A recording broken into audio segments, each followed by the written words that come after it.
Payroll is really moving from a transactional role into a strategic role. We're now getting a seat at the table. And that is very important because early on, we didn't. We were very transactional in nature. When we have insights into our payroll data, then we can offer strategic solutions to our business stakeholder. It keeps us relevant, it keeps us valuable, and it should make us excited for what lies ahead. And I challenge people because if you stop learning and you stop challenging yourself, you become stagnant. Keeping businesses thriving, compliance and safe, forecasting strategy, it's all on our mind. It's time payroll took its place in the boardroom to shine. We get it. Global payroll can be a headache. Most teams use 10, 15, or even 20 vendors, and everyone is another reconciliation or compliance risk. But companies like Shopify, Revolut, and Hugging Face are consolidating effortlessly with Deal. Hugging Face replaced 5 payment tools with 1 and cut processing time in half. And Revolut manages 450 plus employment contracts across 26 countries. Build your global team with Deal. Visit DEEL.com/Nick Day. Described as accidents, but staying relevant for 3 decades and earning one of the profession's highest honors, let me tell you, that does not happen by accident. So what does separate the people who simply work in payroll from those who are shaping its future? Well, apart from, of course, this episode of the Payroll Podcast, where I've had some of the most amazing guests that have shaped the future, I have someone else today who is skilled in unpacking the decisions, habits, and relationships that helps create a payroll career with real longevity and true impact. Welcome back to the Payroll Podcast. My name is Nick Day. I'm CEO at JGA Recruitment Group. We're global payroll recruiters.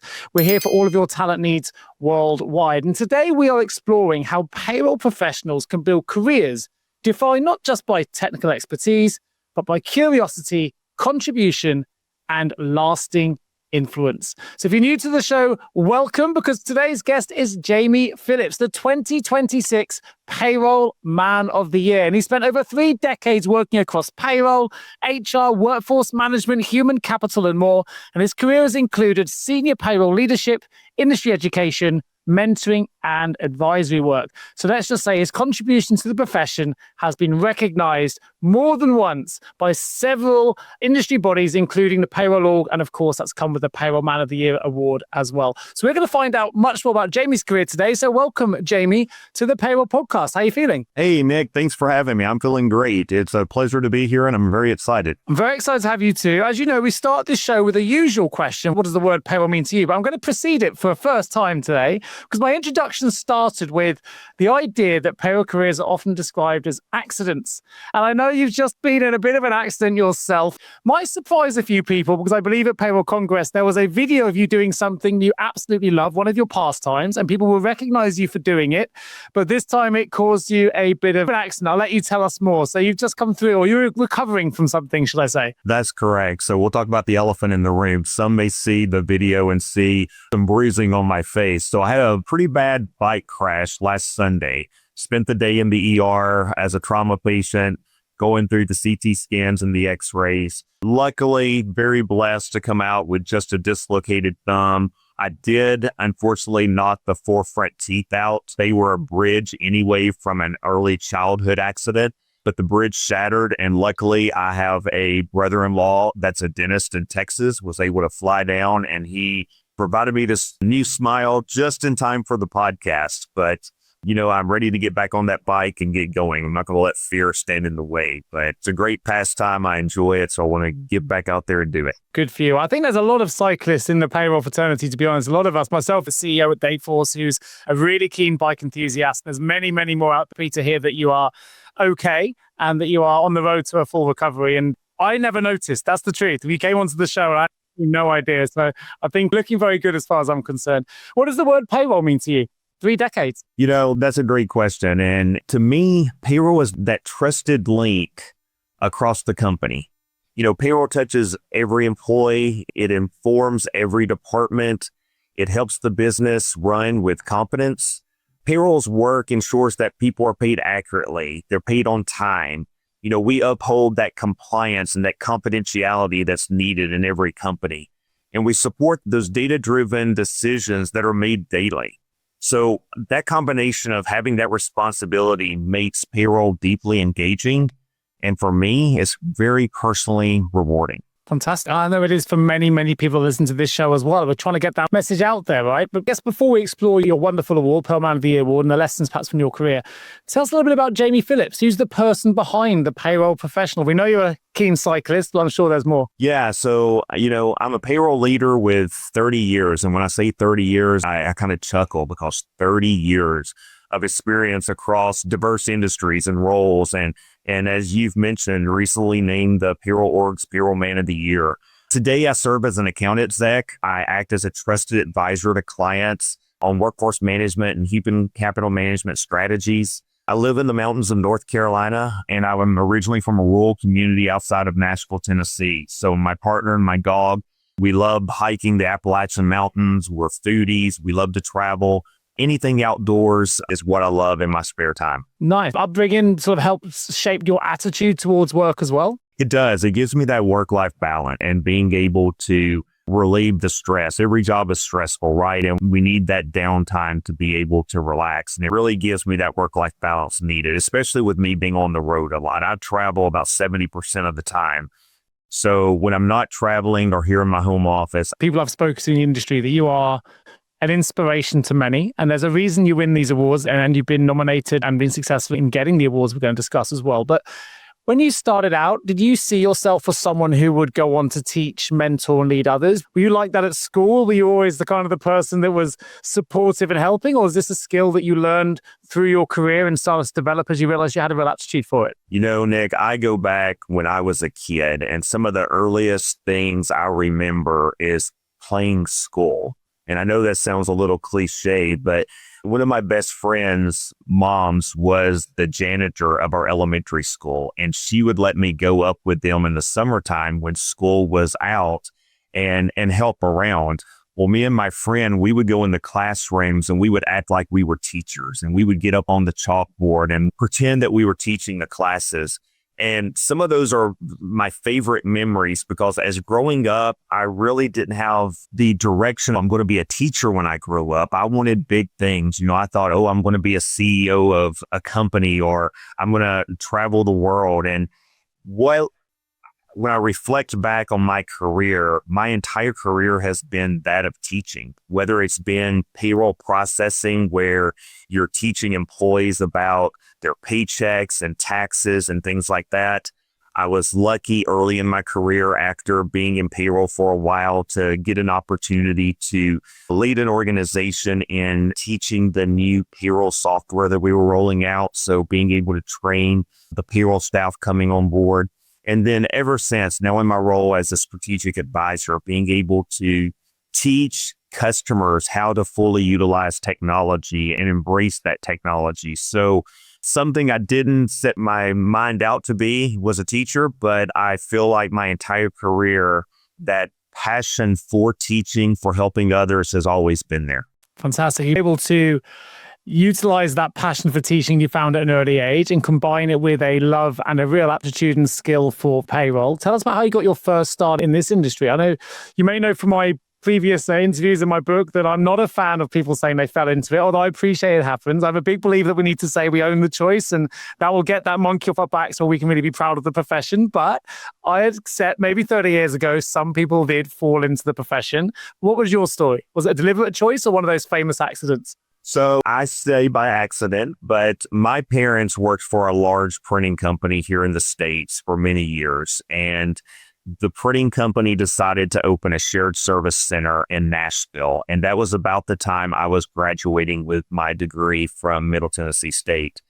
And luckily, the factory that my parents worked at was very close-knit. And the HR director there was the one leading the charge and hiring for this shared service center. And he knew that I was right out of college, getting ready to start my career. And so I interviewed, and in that shared service was general ledger, fixed assets, accounts payable, and payroll. So I applied, I interviewed, didn't really know where I would fit in the organization because it was my first real career job. And they hired me and they put me in payroll. The only thing I knew about payroll was I received a paycheck and they deducted the taxes for me, and my net pay was what I got to go out and spend. So it was by accident that I fell into payroll. And from that moment on, I've been in payroll ever since. What was the thing that kept you in the industry then? What was the thing that when you got in there, you didn't know anything about it? There must have been something that ignited a spark within you for something, and here we are now. So what was it that kept you focused on going, you know what, this is going to be me? I mean, I don't know if it's going to be for the next 30 years then, but here we are. You know, I was an accounting major, so numbers is my thing. So that fit in, but it was the outreach of all the other aspects of the organization that payroll touches. And I'm a believer in lifelong learning. I was constantly learning, and I had some great mentors. The mentors early on were active in, back then, the American Payroll Association. We had a local chapter, the Greater Nashville chapter, that really took me under their umbrella and taught me a lot. And so it was just the passion of being able to continue that. And early on, I was able to see that payroll can be a career. It's not just a job. It was a career and a path forward. And that excited me. And I was always trying to achieve that next level. Did the APA help you with that journey? Did they give you, I guess, a broader perspective on the size and the scale of what payroll was and where you could go within the industry? It sounds to me like you've had a close relationship with Payroll Org as it is now for a long, long time. Absolutely. They gave me that 30,000 foot view, right? We all many times get in our tunnel vision through our lens that, you know, this is just the job. And if I don't want this job, I need to go find something else. And Payroll Org and the American Payroll Association back then gave me that vision that payroll is much more than just sitting there processing payroll. And don't get me wrong, we need the payroll processors, and some people love it and that's their career forever. But it gave me that vision that if I didn't want to do that forever, that the sky was the limit, whether it was going into the technology side, whether it was going into the education side, there was always a need for payroll. I always joke and people say, well, what industry should you get in? My two answers, nursing and payroll, because you're going to need both forever. And that's the way the American Payroll Association, Payroll Org now gave me that vision of moving forward. Yeah. We've seen it, right? It's been economically stable. It survived COVID and all these things that have happened. People here in the UK, payroll professionals were classified as key workers. And absolutely right. If you can't keep the world paid, everything stops that pretty quickly, right? Coming from an accounting major background as a university, you a graduate, you will get into your first job in payroll. What did you misunderstand about payroll? What are any misconceptions there when you first started? You thought it was one thing and realized it was something else. It's not that easy button that everyone thinks that payroll pushes. It includes so many different aspects, from taxes to compliance to audit, that I didn't understand the depth of payroll. And that's one of the things that keeps me excited, because I'm not one to be stagnant. I'm not one to just sit and do the same repetitive task over and over. And in payroll, every day is different. Every challenge is different. And it gave me that ability to reach out and learn new things. And that's what kept driving my passion for it. And I'm still here today doing it. Well, 30 years, has there ever been a moment where you considered leaving payroll? I'm sure opportunities, headhunters like myself may have been in touch with, shiny opportunities elsewhere. Has there ever been an opportunity or a time where you thought maybe even the industry was stagnating for a point and you did feel, actually, I need to broaden my horizons, or not? No, and the reason for that is I've always had opportunities provided that's allowed me to go outside my comfort zone in my box. So when I did leave payroll leadership and moved into the software side of the business, one of the key requirements I had was that I always held my hand into payroll. And that's why I've stayed in the lane of workforce management and human capital management, because I can imagine a job or a world outside of this. Yeah, that's nice. Now, I think they often say that people enter payroll because of opportunity, but they stay because of purpose. Does that affect your experience as well? I agree. The purpose outweighs many of the other decisions that goes into play there. We're obviously in a very unique position. You've seen this industry change significantly over 3 decades. I've seen it from my perspective here in the UK over 24 years. And there's a number of things I could bring to the fore about the things I've seen the market shift here. In your experience, then, what are some of the biggest changes you've witnessed on the US side of the pond? What are the things that have, I guess, excited you, alarmed you, any movements that have really moved it from administrative to strategic? I guess a bit of a summary over those 30 years. In my 30 years, and I'm seeing it more in the latter part of the 30 years, is payroll is really moving from a transactional role into a strategic role. We're now getting a seat at the table.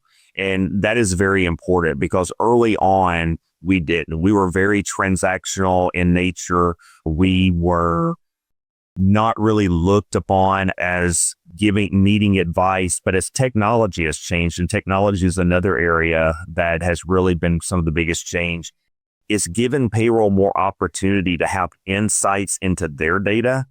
And when we have insights into our payroll data, then we can offer strategic solutions to our business stakeholders. And that's been a real, in my opinion, important development in our profession, because having those data points and being able to come to the table and offer recommendations and solutions that we didn't have in the past, that we didn't have those insights into that data, really provides an opportunity for payroll to shine. And the last thing I will say is the resistance to change. Early on in payroll, payroll was known as that industry that really didn't like change. But technology is moving so fast. We're getting a seat at the table. We have the data-driven information in front of us. It really gives us an opportunity to think out of the box and view things through different lenses to provide that service to our internal customers and our external customers. Yeah, I agree. It's interesting you make that resistance to change. I think that's a myth that's been perpetuated by counterparts because it's an easy win, right? I don't think payroll's ever been adverse to change. It's just they haven't had the investment or the opportunity to drive transformation until now. And actually, now they have that opportunity. I've seen every payroll professional pretty much grab it with both hands. They've always been willing to change. I don't think they've always had the opportunity or the investment to be able to do it. That's maybe my personal view. But some of the major shifts I've seen, you mentioned a fantastic one, which is analytics, data, automation, the ability to provide those strategic insights, so very important. Some of the other shifts we've seen is the shift towards it being more focused on employee experience now than ever before.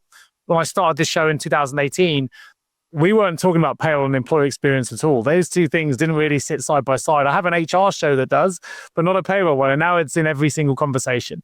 We've got compliance complexity. We know that now in the year of globalization, compliance complexity has become very challenging for many professionals, whether it's global payroll or whether it's domestic. We've got new assets potentially coming into payroll with crypto and these things on the horizon as well. Workforce management. There's so much coming into the industry. I think the last point, you mentioned the change between the APA into Payroll Org. We've seen a recognition of payroll as a profession. So Jamie, you talked in depth there brilliantly around analytics, automation has had a huge impact on the payroll profession. We've also seen other things impact, such as employee engagement, something I wasn't even talking about on the show in 2018. Now it's in every single conversation. We've seen globalization impact the payroll market space, where now compliance is more complex than ever. Organizations now handling not just domestic payrolls, but global payrolls. And there's also the recognition of payroll as a payroll profession. We've seen the APA become the Payroll Org. We've seen in the UK, the industry become chartered. Lots and lots of things happening at the same time. If you could rank those 4 or 5 things in order of what you think have had the biggest impact or the biggest transformational impacts on the profession, what would they be? The first one would be the data analytics. And I go back to early on in my career where when I was in payroll with a manufacturing company, employees would come to the wall, grab their time card, stick it into a time clock, and it would record the time. And then you would have a data clerk that would calculate those time cards and populate them into payroll. When you have such a manual system like that, you don't have the insight into your data. Now, fast forward 30 years later, we have data insights that can tell us anomalies into the payroll processing and the workforce management, the time card sections that just jumps out. So when you have that valuable data, it allows the payroll person to transition, as I mentioned earlier, from that transactional role into that strategic role where they're analyzing the data. So in my opinion, having that analytics there and that data-driven insight into your payroll data is top notch. And then you mentioned the employee experience. I keep going back. I feel like I'm a grandpa talking to my grandkids, but 30 years ago, people stayed at companies for decades without changing jobs. Well, today we have such a diverse workforce and they're changing jobs on a regular basis. You've got to think what can keep those employees retained. And one of those things is that employee experience, because they're all about work-life balance. They're all about having information at their fingertips. We all are a mobile society, and being able to have that payroll experience easy for the end user is very important today. So I think the analytics, the employee experience with that technology is really what's transforming payroll. Yeah, I couldn't agree more. And it's exciting times for payroll. And you mentioned earlier on this show, and also I've heard you speak publicly as well, that you talk a lot about lifelong learning and the importance of it for the industry, but also the passion for you as well, being a lifelong learner. Mention payroll leaders. If you're listening to this, you already know that payroll has never been more complex. Compliance risks are rising, skilled talent is scarce, and getting it wrong can cost your business way more than just money.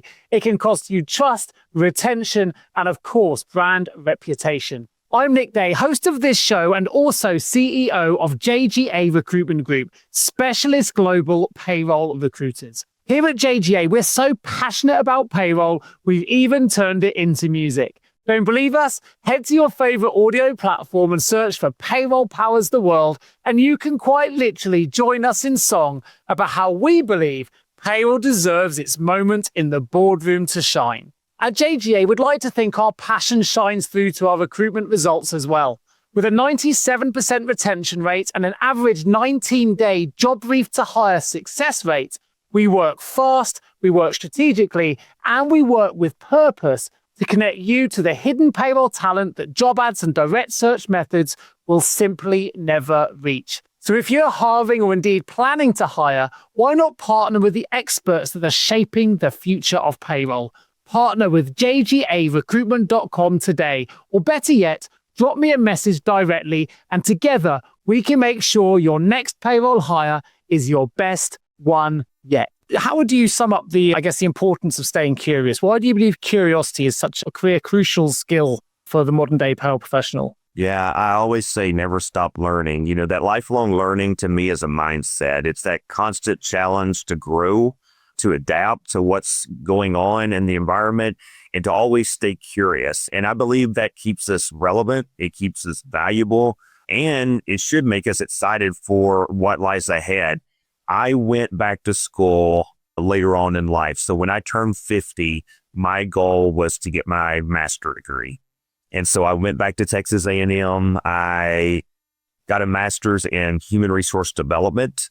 And in a year and a half later, I went back for my second master's degree, and that's in healthcare administration. So we will see if a PhD is in my future. I got a little tired of writing a lot of papers, and so I put a halt on that for a while. But whether I go for a PhD or whether I'm sitting in Payroll Org's classes, I feel like I'm always learning, and that's important. And I challenge people, because if you stop learning and you stop challenging yourself, you become stagnant. And we know that the world is changing with technology very quickly.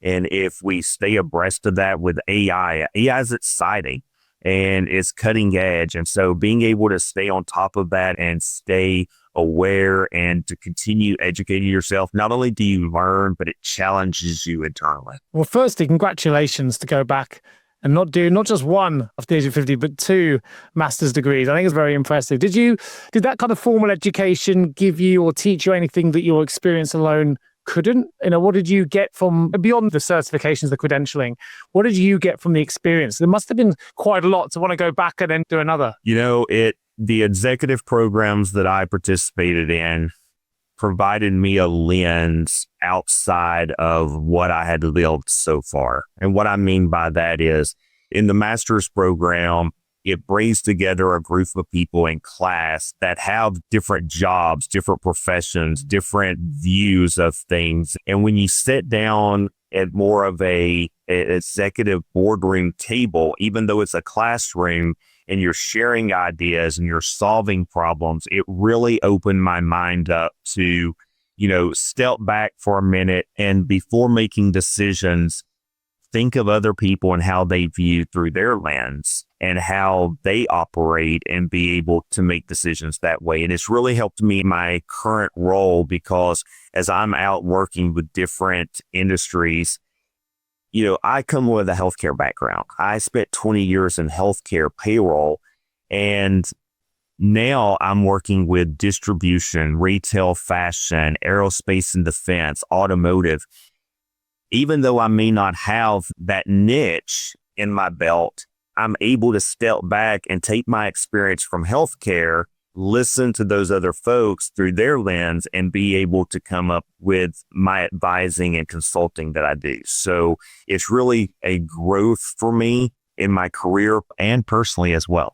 Yeah, I think it's fantastic. I followed not a similar trajectory. I went back and did a couple of masters later on in my career as well. One of the reasons I think AI won't replace everything we think it's going to replace is because when you have a group of people in the room, it's very hard to replicate the kind of ideas that come out of that space than they do going through an algorithm. I know they can collect all these ideas already out there, but there's a famous saying that says you can't solve a problem with the same thinking that created it. To innovate, we need to create new thoughts, a new pathway, new neural pathways to new ideas. And that often happens in a space of people that are passionate about the same thing, trying to come up with a solution to a problem. I applaud you for taking that step, and not just once, doing it twice, which is very impressive, for sure.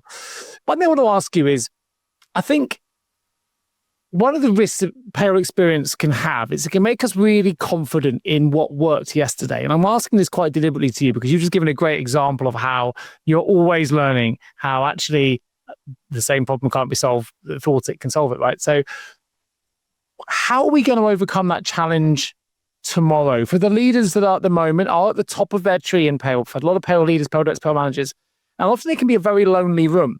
You've worked your entire career to get to the top of a profession, and suddenly you realize your peer group has got smaller and you have a challenge and you don't know where to turn to overcome it. And I think that is a potential risk. I know you're big on community. Obviously, we are as well. As how we connected through a mutual friend.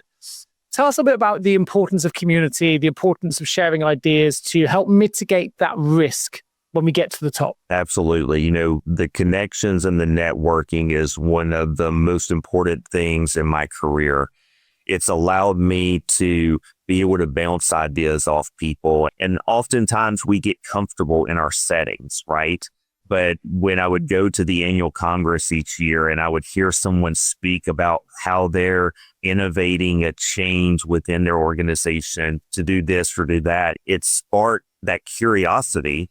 But it also sparked that willingness to change and try other things. So, if you stay in your bubble, you stay stagnant, it's very easy to resist that change. But if you're out there networking and connecting with your peers in the industry, that alone challenges you to be a better self, but also be a better professional in your career. Yeah, I love the idea that when we do that, and Payroll Org for me, the best Congress event in the world, right? And I was there this year in Nashville as well.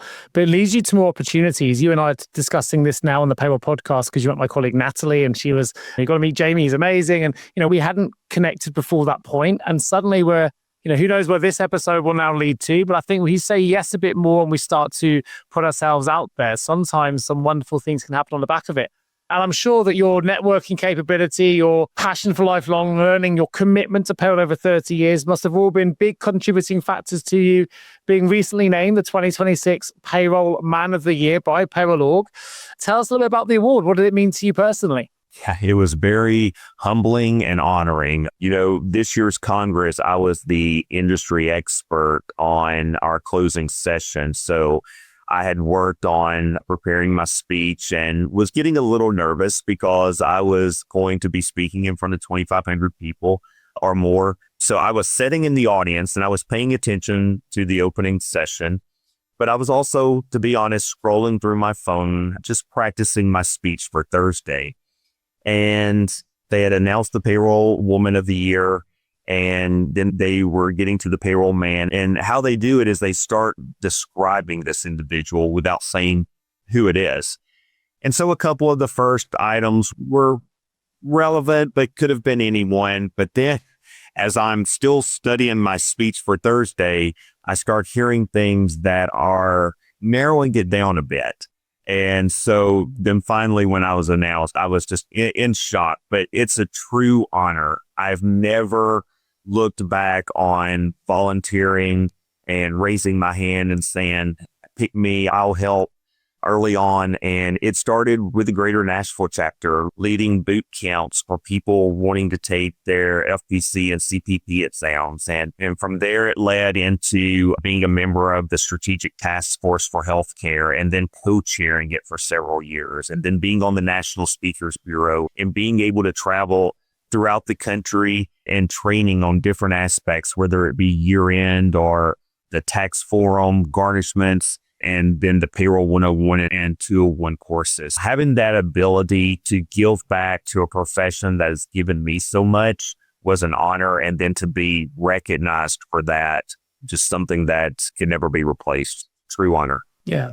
And so you had no idea it was you until it was announced. That's fantastic. No idea until they got to the final couple sentences that really just narrowed it down that, oh, they're talking about me. So complete surprise. Was there even a shortlist? Were you aware that there was a shortlist and you'd been nominated or no? Wow.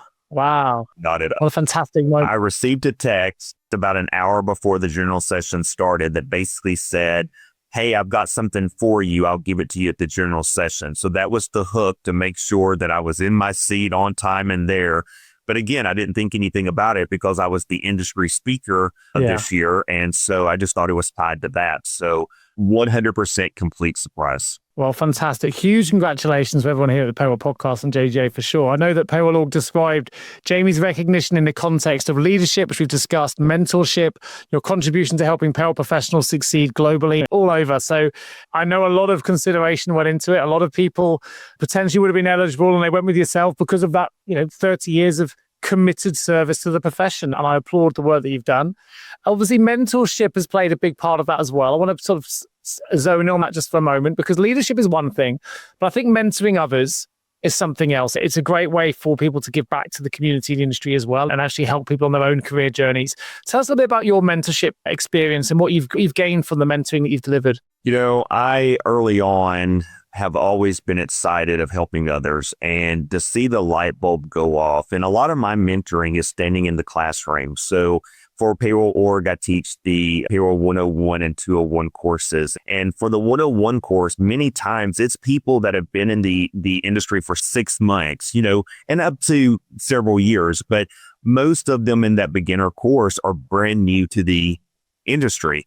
And to be able to sit there and explain, why something happens the way it does or why our payroll systems do what it does, it just opens up that light bulb. And many times what I try to do is I provide mentorship through my lens, but I also challenge them to use that as a tool, but to think outside the box for themselves and to challenge them to continue to grow. And one thing that I never fail to do is every classroom I stand in front of, I tell the story of me going to get my master's at 50. And I don't do that for praise at all.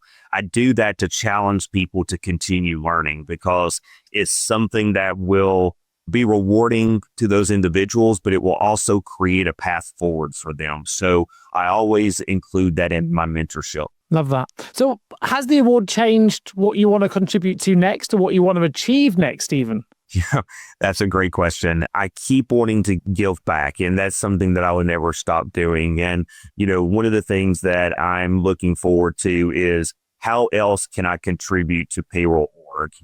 I'm teaching on the Payroll Man of the Year. Are there leadership roles and director roles that may open up that I would love to be involved in? Because It's a great organization. They're on a great mission, and it goes hand in hand with my personal philosophy of that lifelong learning and mentoring. And that's what the Payroll Org does. And I'm very proud to be a part of it, and I'm proud to continue on and hopefully have future endeavors. Yeah, well, it's changing lives, right? It's elevating careers, something that obviously we're passionate about here at JGA as well. But I know Payroll Org and people like yourself, Jamie, do wonderful work. What do you then hope people remember about your contribution to payroll, perhaps long after they've forgotten about this award? I'm sure you're going to be staying in payroll for some time to come yet. You've got a lot of ambitions to achieve. What legacy would you like to leave behind?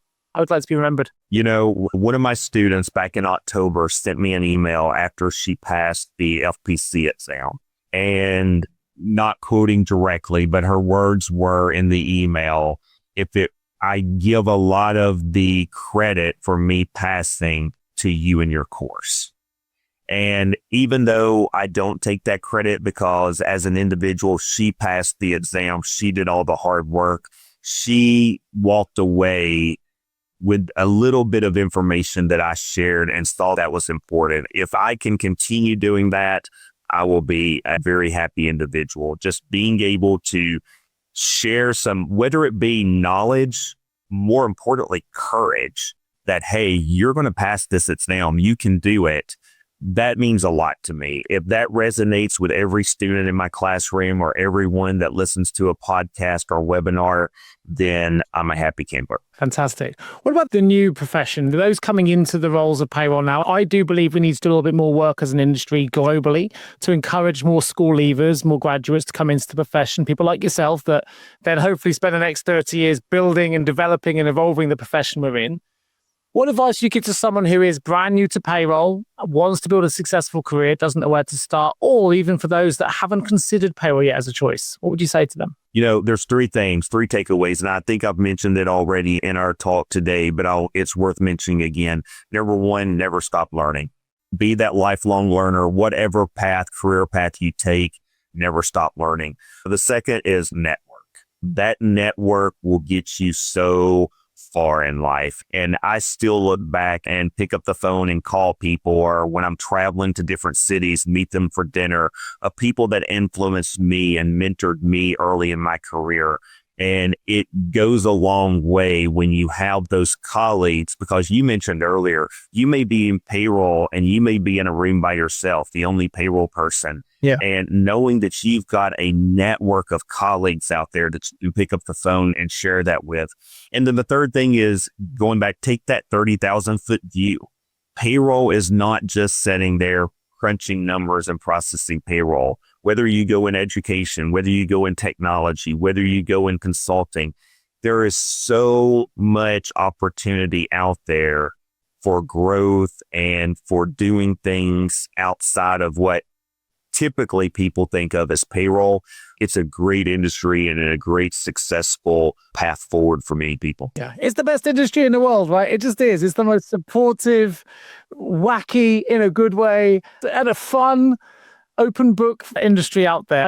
I feel so grateful to be part of this industry. I know I come from a recruitment background, but I've only ever recruited payroll, nothing else now for 25 years, got the podcast on the bits. And it's been so warm as an industry, so supportive during times for me when times have been tough. And I'm sure for you in 30 years, there have been times of trauma and difficulty as well. And whatever it is we go through, I think it's an industry that pulls together, and we've seen it time and time again. And I think something you've made really clear for me on today's episode, Jamie, is that longevity isn't just about repeating what we already know. It's about remaining curious, lifelong learning, remaining useful, and being willing to evolve and support all the time. And we get back what we put in. And I think for me, your Man of the Year award is testament to the fact that you've given so much. And it's absolutely right that you're getting the recognition that deserves, because you've supported so many careers over such a long period of time, but also not just people, you've helped evolve the industry as a whole as well. So kudos to you. And I'm super happy to have had the opportunity to share some of your history in payroll and your experience and your learnings with our listeners today. So thank you ever so much. We're going to open the payroll vault. So I've got 4 short, sharp questions for you. Are you ready? I will. I am ready. Okay. So we may have tackled this slightly already, but I'll ask it again. What's one piece of advice you wish you had known at the beginning of your payroll career? Be open to change. What is one piece of advice you would give to payroll leaders in 2026? Keep learning. Keep learning. That's the one I thought I might know the answer to. What is one prediction you're prepared to make about the future of payroll? It will vastly change, and so get on the roller coaster and be ready for the ride. I'm going to throw in an extra question for you, just for you. What is the next chapter you still want to write in your own payroll story? In my daily interactions with students in class, I see some of them just getting bogged down, and I challenge them, just continue believing in yourself, believing in the industry, and it will reward you. It really will. And oftentimes we all in life, whether it's payroll or whatever, we get frustrated and sometimes just want to throw our hands up and just keep believing that, don't stop believing that you are in the right. Love that. You heard it here first. It's an exclusive on the Payroll Podcast. Who knows, man? I wish you every success with that endeavor for sure. It's a real honorable ambition. And why not? Why not? Dream big. This is good. If payroll was a song, a film, a book, a quote even, it can be anything you like, what would it be and why? Wow, good question. First thing that comes to my mind, don't stop believing. Love it. Love it. Go on, tell me why. I mean, I know why, but tell me why. Why have you picked that song? I have this goal, and I'll go ahead and throw it out there. One day I hope I have the opportunity and be blessed to be able to lead the Payroll Org as their president. So I'm shooting high there, but... Listen, what you're saying is absolutely right. It's the idea as well that what you do does get noticed. We think it doesn't because we live and we get rewarded by silence in payroll, right? If no one's calling us, we think everything's gone well. But I think as a testament again to you getting that award unexpectedly, there are people that notice. There are people that notice the hours. There are people that notice the extra miles. There are people that notice the little changes, the 1%. And sometimes it can feel isolated, but actually there are employees who notice they can live their lives in a secure way because the payroll, professionally, accurately, and on time. Maybe you don't always hear that back, but it doesn't mean it's not noticed. And I think that's one of the wonderful things about this profession. You're a cyclist. I always liken payroll to the domestique in the Tour de France, right? They go complete silence. They take the wind, they take the rain, they shelter the leaders all the way through the race. And at the end, the leader takes the glory by coming out of their shadow and going over the finish line. But the leaders can't get there without the domestique. And the domestique doesn't grumble. They're silent and they suffer in silence. And no one rarely knows who they are. Maybe a bit more these days, but that's how I see payroll. Jamie, thank you for joining me for today's episode of Payroll Podcast. I think you remind us that a lasting payroll career isn't built through experience alone. It's built through curiosity, lifelong learning, relationships, a willingness to contribute beyond your own job description, which is clearly you've done time and time again. I think the rhetorical question I want to leave our payroll listeners is, are you simply accumulating years of experience, or are you becoming more valuable with every year? And I think that's something for people to take away. I also want to give a huge congratulations to Jamie on being named the 2026 Payroll Man of the Year. I want to thank all of our listeners for joining me on today's episode. Keep your diligence, keep your hard work. It is getting noticed, and who knows, maybe you'll be joining me in the future as the new Payroll Man or Payroll Woman of the Year 27, 28 or beyond. For now, though, please do subscribe and follow us. And most importantly, share this episode with your colleagues and friends. That's how we can raise the profile of payroll worldwide. Jamie, I'm going to give you the final words. How would you like to close the show? Keep learning. That's my message. Keep learning and never stay stagnant. We're hearing it loud and clear. Jamie, thank you ever so much for joining me today on the Payroll Podcast. Deal is the global payroll platform built for complexity. From payslips and benefits to compliance across 150 plus countries, everything runs in one secure workflow. Companies like Hugging Face and Mistral are already streamlining with Deal. Hugging Face cut payment processing time in half, and Mistral manages 364 employees across 15 countries from one system. No fragmented vendors or chasing reconciliations. Build your global team with Deal. Visit DEEL.com/NickDay to book your demo. If you enjoyed that conversation, you will love this one. Click here to watch our previous episode of the HR L&D podcast, where we continue exploring the ideas, the people, the insights, and the leaders who are shaping the future of work. And don't forget to subscribe so you never miss a future episode.